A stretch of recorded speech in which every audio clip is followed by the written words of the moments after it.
Welcome to Bitcoin Basics with your hosts Faris and Gordon. Visit bitcoinbasics.help if you need help buying and securing your Bitcoin. Episode of the Bitcoin Basics podcast. This is your host Faris, flying solo, as we do a roundup of the markets. So we will be looking at Bitcoin today, and as well as some exciting events and commodities. So we're looking at monthly charts. It is the 4th of October as we are recording this. We're going to look at the month it was in September. But first and foremost, let's start with Bitcoin. So Bitcoin had an excellent week. It actually rallied at the end of the week, broke through key resistances, and we are currently trading. This is just as European markets are opening at 47,750. At the last week and the end of the month closed above 47,000, 48,235 on Bitstamp. So that was really good. But what we're looking at is not necessarily the price. We had the close was the highest close we have had since 30th of August. So a really, really good close, the highest close in 4 weeks, and a higher low. So you see the low of the last week was 40,750. The low before that was 39,000. So we had a higher low, which is even more important. So what we need to do now is need to keep grinding upwards. The next points of resistance for Bitcoin are at 52,950. This is all from last week, so nothing's changed here. 60,000 and 65,000. So we need to break through these before we march on the all-time highs. What this tells me is because we've had this mini consolidation area around 65, 50% retracement down to below 30. And now this mini consolidation area is brilliant because what it's actually done is it has taken some steam out of the RSI. If you've heard me say this before, think of trading like running. If you sprint, absolutely run with your guts out, then you're going to collapse. And that's when markets collapse because it's exuberant. If you go gradually, nice steady pace, it takes you longer to get there, but you get there without the huge swings back and forth. So we had this huge sprint in Bitcoin where we went from 12,000 all the way up to 65,000, and then we had a 50% retracement. Now we took this period in here. We took from May all the way to July to basically, so 2 months to kind of gather some pace, get some rest, and now we're back up. Went very, very quickly. RSI did not breach above 80, which is on the weekly chart, which is pretty oversold. So we're still in the middle of the RSI here. So this is actually really healthy. And it tells me that, we can start dealing with these previous all-time high points. So we've got some energy to blast through there. So it's actually exactly what you want to see. You want to see markets to go up, and you want them to retrace 50%. So they go, if they go from 1 to 100, they come back to $50. And then they move on to $150 and so on and so forth. That's a really, 50% is just a nice retracement. Bitcoin basically goes through market cycles in 1 year, what market cycles go through in 10 years. Let's look at a Bitcoin dominance index. So it is actually starting to grind higher. We didn't break below the lows that we had here at 39, and I think we even had lows below there at 35. Yes, so we haven't pierced those lows. If you enjoyed this podcast, please subscribe, like, and share so we can find others like yourself. So the Bitcoin dominance index is grinding higher. Now, highlighted in yellow, here's what we looked at last week. So last week, we were bullish on Ethereum versus BTC and Cardano BTC.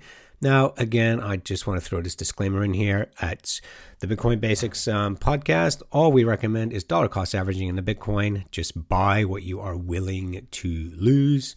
So just get in the Bitcoin and don't look at the price for several years. We just do these market watches because they are popular. We get asked to do them.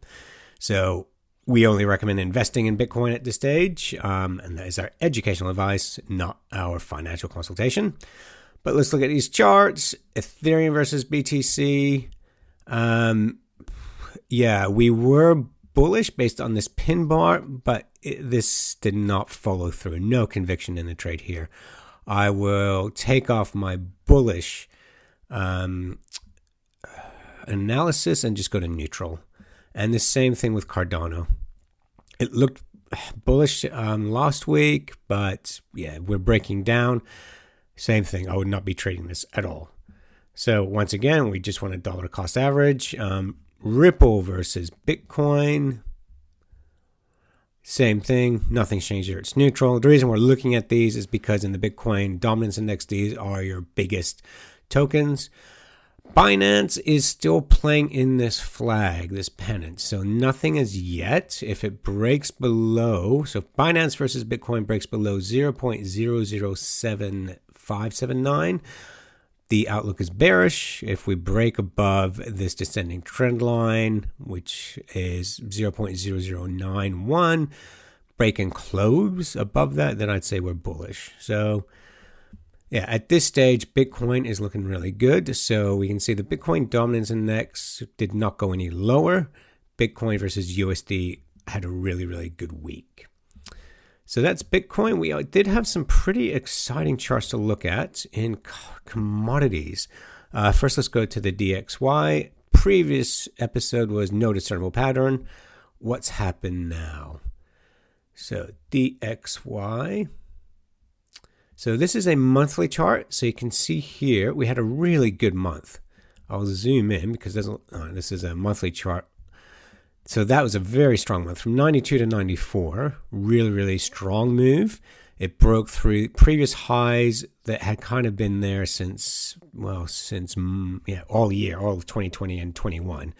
So it is at the highest close it has been. Wow. Since, goodness me, June 20, way up there. So that is a W formation, so you can say it's a W bottom. If we close above 94.8, then we are going higher. I did have a quick look at the other currencies that this is pegged with the exception of the euro, which looks like a good sell order setting up. It's a bit early now. Everything else looked a bit iffy to me. And yeah, the majority of this is euro anyways. So let's look at the commodities. So US, UK, same thing. That trade is still in play. We just want to see a pullback. It had a really strong week. Crude and WTI had very strong weeks. They're just coming up to those levels of support, of resistance, sorry. So we want to see them pull back a little bit. Just gives us an opportunity to get in there. There is no change in silver and gold. They did not have great weeks.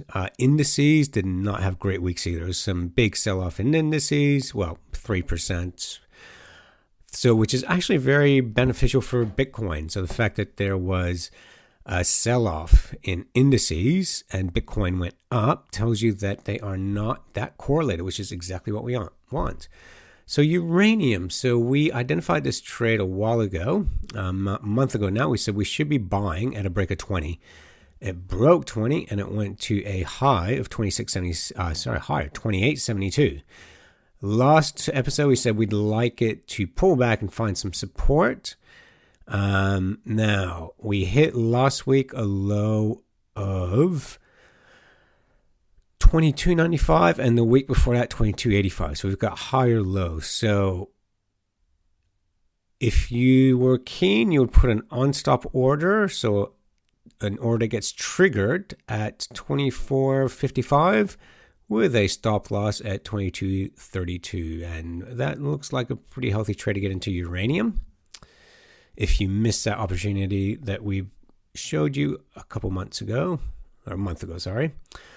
Soft commodities, there's a lot of action. So essentially, we are looking at inflation going up around the world, which basically means you want to turn to your commodities. So corn, wheat, coffee, soybean oil, sugar, and natural gas are all in strong uptrends. I'll repeat those. You can have a look at the slide. Corn, wheat, coffee, soybean oil, sugar, and natural gas are all in strong uptrends. I'm not going to look at entries now for all of them. I couldn't find a really nice entry I liked. These are very, very volatile, these commodities. If you're trading on margin, you don't want to do that. Long-term investments, they would be great to get into. I think I would be looking, here's some ETFs that give you coverage. So an ETF basically looks at these underlying commodities, but it actually takes away a lot of the volatility. So your returns are not as high if you buy these futures themselves, but your stress is a lot less lower because you're getting part of that trend, but you're not looking at the swings that these commodities go through day to day. So DBA was a nice looking one. This is the agricultural fund. Now this is a monthly chart, and you see this bottom down here, way down at $13. And we've just had this nice recovery. And you can see this, back in 2008, this was above $42.50, and we're now at $20. So we've had this nice little consolidation period for 5 or 6 months now around the $18 mark. And this looks like a really nice chart. So you would look at buying at $19.50, and you'd have your stop loss at $18, a bit even below that. But essentially, and you see these wicks, you kind of don't want to get stopped out. You have a soft stop. The RSI is pretty high from monthly chart. It would be good for us to pull back a bit. But yeah, when these things take off, they can take off. So if you're an investor, your commodities are good ones to get into. DBA is one option. DBO, which is oil and gas exploration. Is that the one? Sorry, I thought I had it open, so I'll just type it in. DBO is the oil fund. So if you can't get into oil futures, this looks really good as well. So you can see how it just collapsed. We had the commodity super cycle that just finished in 2008. DBO collapsed from 55 all the way down to $5. And now it looks like we're working our way back up. So entry at 15 here. Again, your RSI is a bit high because it just had this huge V-shaped recovery. But if you're investing for the long term, this looks like a really nice one to get into. IEO, which is exploration, which I think might end up doing much better anyways, because when the price of oil goes down, the first thing that they do is stop exploring because it's very expensive to explore and they don't need it. So they just go through existing supply. And when existing supply is running low, they need to explore more. But from the time it takes to explore to get the oil to the petrol station is 18 months when they found a source. So you'll find we run out of supply pretty quickly. So this is IEO, oil and gas exploration, which I think would actually be a really good one to get into as well. Stop loss would be at 43, and you're looking to get in at 60, which is a huge gap, I understand. But yeah, this is something that could potentially double in a couple of years. So it's still worth it, risk to return. So FCG is a really nice looking chart. FCG is natural gas. And when I looked at this chart, my girlfriend was watching me and she said, "You're looking at that chart the way you look at me sometimes." Tells you how addictive I get to this, how obsessive I am about my charts. So this is natural gas. Now we are entering winter in Europe and Northern Hemisphere, which means there will be a need for natural gas if they're in lockdowns, or if it's just, there'll probably be even more need. But this just looks like a really, really, really nice setup. So you've got support down here at $12, and you'd be entering at $17. And this would play into the, potentially the next cycle in commodities. So that looks like a really nice, and this is an ETF you get into, FCG. And once again, we don't get any kickbacks, promotions, or anything from these guys. This is just the chart we have set up, because getting into natural gas futures, not everyone has those products available. Very, very volatile. This kind of lets you get in there and removes a lot of that intraday volatility. So FCG, really nice looking setup. Some support up ahead. Resistance at around $28. But if we are in the beginning of a new commodity cycle, this looks really, really good. So yeah, hopefully that helped, guys. So Bitcoin, if you were not long, it does look like a good time to get in. We've had a really good pullback for the weekly chart. You'd probably want to get in, just be safe, clear 50 grand. Once we clear 50 grand, we do have a mini resistance here at 52. We need to clear that. And you've got really good stop losses at 39,000. So that looks really good for Bitcoin. And then, yeah, we do like your commodity plays, your soft commodity plays. And we'll put that list of ETNs and ETFs up there. So thank you for tuning in, everyone. And again, please post remarks, questions, anything you like. Thanks for watching or listening. If you enjoyed this podcast, please like, subscribe, and share so we can spread this educational content to others like yourself. Visit bitcoinbasics.help. Disclaimer. Any content provided by CoinCompass is for educational and informational purposes only and is not investment, legal, tax, or any other professional advice. A qualified professional should be consulted before making any financial decisions. CoinCompass will at times recommend certain products, services, and technologies, but these are opinions based upon our own or podcast guests' experience and not endorsements. We take no liability for out-of-date or inaccurate information, software bugs, manufacturing errors, technology misuse, or issues involving third parties. Visit coincompass.com for more information and please contact us.